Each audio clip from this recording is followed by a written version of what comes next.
Good afternoon, everyone. Welcome to Six Defense Port Turkey webinar. My name is Özgür Ekşi. I'm editor-in-chief of C4 Defense magazine, and today's guest is from Sri Lanka Army, Colonel Bandula Koddapili. Did I say it correctly, sir? Yeah, thank you so much. Great. We will be talking about new generation of land forces in South Asia, and Colonel Koddapili is a senior instructor at the Officer Career Development Center and currently attached to Army headquarters. So we will be listening to you. The floor is yours, sir. Thank you so much.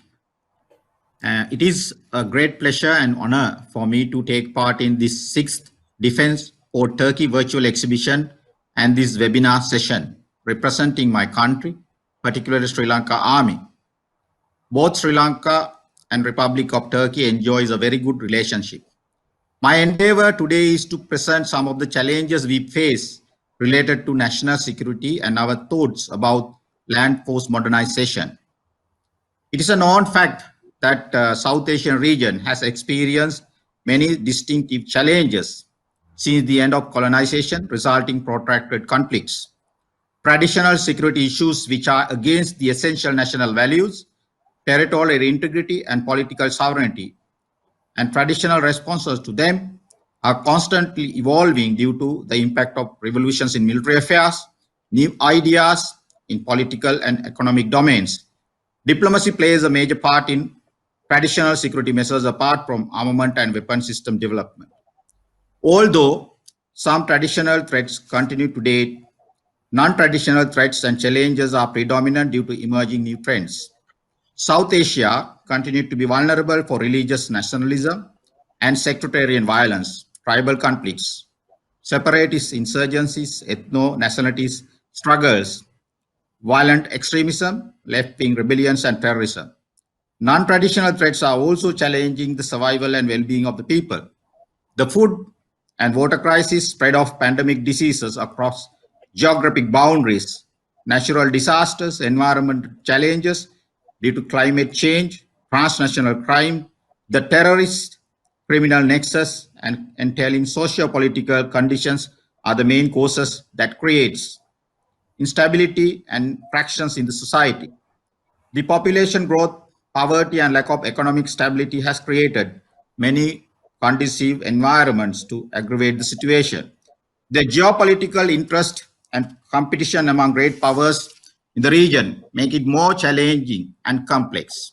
These challenges are often transnational in scope, defining unilateral remedies and requiring comprehensive political, economic, social responses, as well as humanitarian use of military forces.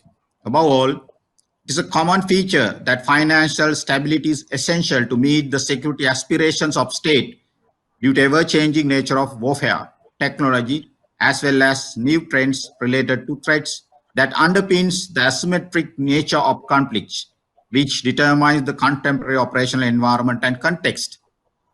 The countries in the South Asian region has experienced continued presence of involvement of the armed forces in guaranteeing peace and stability.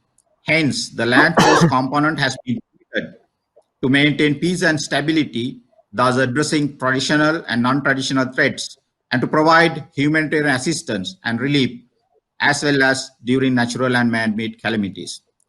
The outbreak of coronavirus pandemic and the experiences speak volumes in the complex nature of commitment necessary to address CBRN impacts.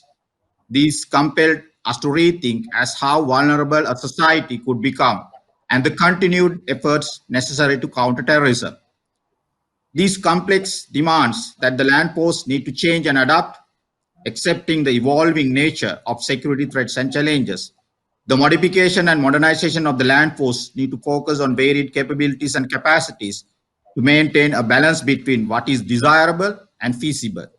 It is imperative that the land force has to face the challenge of selecting what is best to meet our security needs, to anticipate and to counter threats and challenges. Although Sri Lanka Army is prepared, equipped and ready, the rapid demands towards natural disaster mitigation, humanitarian relief and assistance to contain the spread of COVID-19 virus. made us rethink about our preparation, readiness, capabilities, and capacities.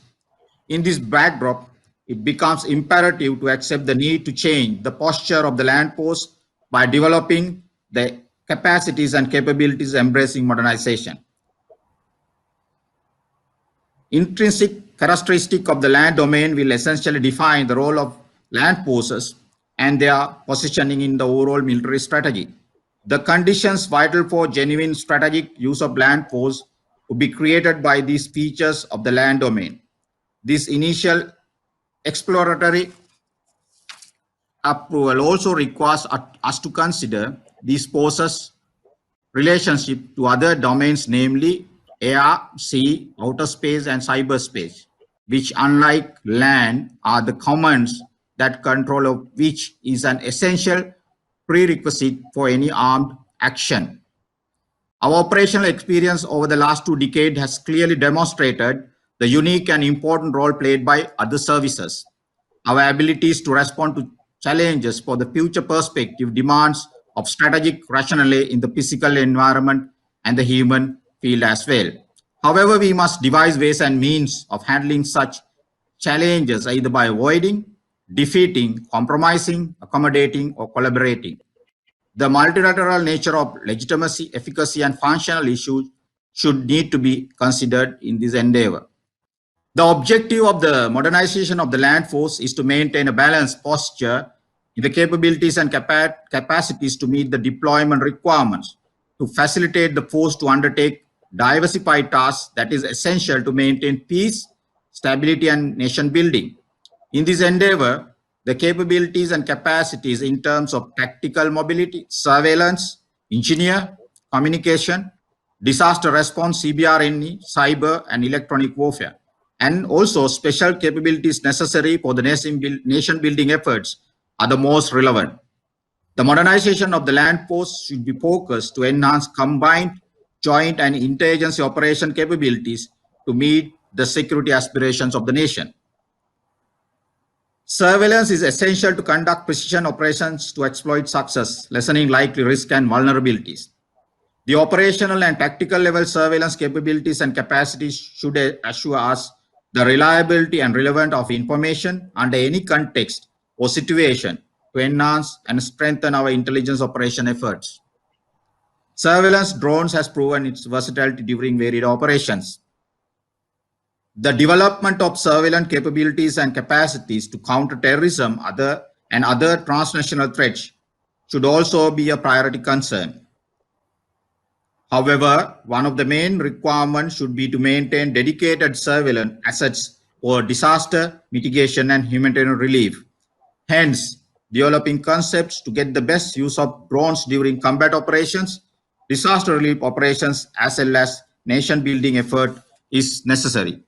Therefore, acquisition of such drone capabilities for surveillance is highly desirable to enhance our readiness. Although drones are useful to enhance the security and protection, the possibility of using drones technology by adversaries remains highly feasible. Hence, developing anti-drone capabilities and air defense systems remain a necessity. Rapidly changing tactical situations demand highly agile and reliable tactical mobility to deploy troops without delay during situation of internal disturbance, insurgency, terrorism, and during natural disasters as well. The feasibility of utilizing tactical ground mobility in urban terrain remains highly necessary, considering the new trends in warfighting, while wheeled armor fighting vehicles would remain as the mainstay of urban tactical mobility. Our tactical mobility should also encompass the ability to secure inland waterways, lagoons, and foreshore patrolling. Securing the coastline against infiltration and smuggling attempts impose severe constraint due to limitations in mobility during operations. Hence, innovative tactical mobility dictate the success of our operations in securing our borders. Modernization of infantry weapon system is necessary to meet the evolving nature and trends in modern warfighting. Human terrain is constantly used by adversaries with motives of creating uncertainty and complexities, thus limiting the use of weapon system due to concerns of collateral damage. Our personal weapon system should be reliable, accurate, and be effective, whereas infantry units should be equipped with modern support weapon systems to guarantee reliability of support fire.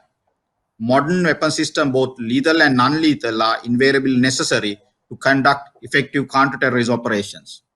Guided weapons and missile systems with precision strike capabilities essential to conduct successful land operations in the modern battlefield. Soldiers' confidence and morale is depending on his ability to engage in combat and other operations without exposing himself to undue risk.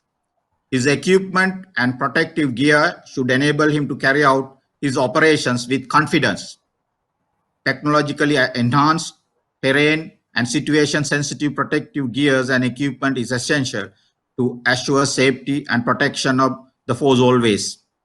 The safety and protection of troops engaged in operations during natural and man-made calamities is a major concern. Hence, acquisition of latest protective gears and equipment that are necessary to conduct disaster relief and humanitarian assistance operations remains a priority. South Asian nations are major contributors for United Nations peacekeeping operations.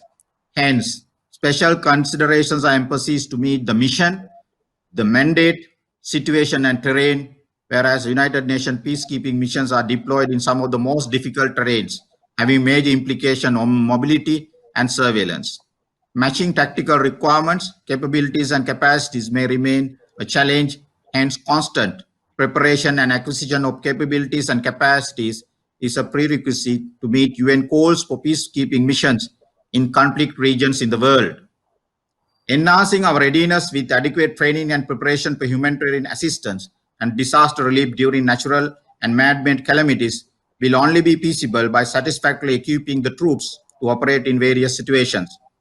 Natural disasters are hard to mitigate unless long-term solutions are found, although it is necessary to take timely action to reduce risk, loss of life, and damage to property.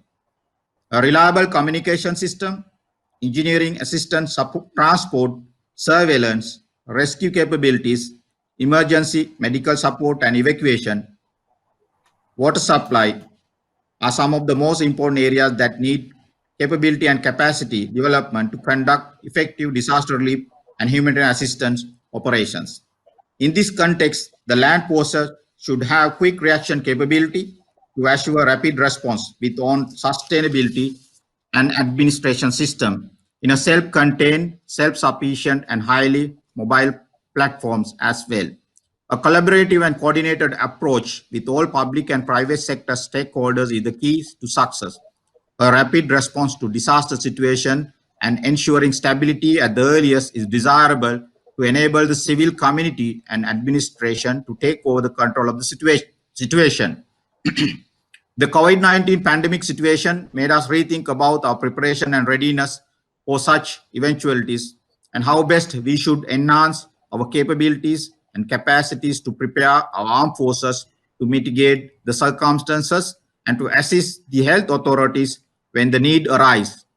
In our experience, the success of containing and controlling the spread of COVID-19 virus was greatly reduced due to our capabilities and capacities to assure reliable contact tracing. The use of modern technology, specifically mobile technological devices, to detect and isolate people who contact the virus is necessary to prevent the spread of virus. It is our understanding that the contemporary security challenges we have to deal today and in the future demands a high level of preparation and readiness. Undoubtedly, South Asia will remain as a complex region due to serious challenges of both traditional and non-traditional threats. Our preparation and readiness could be enhanced by partnerships and collaboration in order to deal with challenges of modernizing our armed forces that is necessary to successfully address our national security concerns. Finally, I would like to express my gratitude for the organizing committee of the 6th Defense Port Turkey virtual exhibition for giving me an opportunity to present our views in this webinar. Further, on behalf of the Chief of Defense Staff and Commander of the Sri Lanka Army and Chief of Staff of the Sri Lanka Army, I would like to congratulate and wish the government and the people of Turkey a peaceful and a prosperous future. Thank you. Thank you, Mr. Kodbipili. I have some questions, if you may answer. You Yes. mentioned, great. You mentioned during your speech the balance between what is desirable and what is feasible. So, what are the main pillars for Sri Lanka's Army's 2025 strategy? How is it based? How it will be? We will see.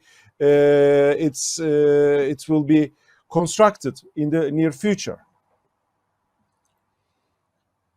What I have already told is what we consider, or what the thought process that we are putting into our wayport strategy.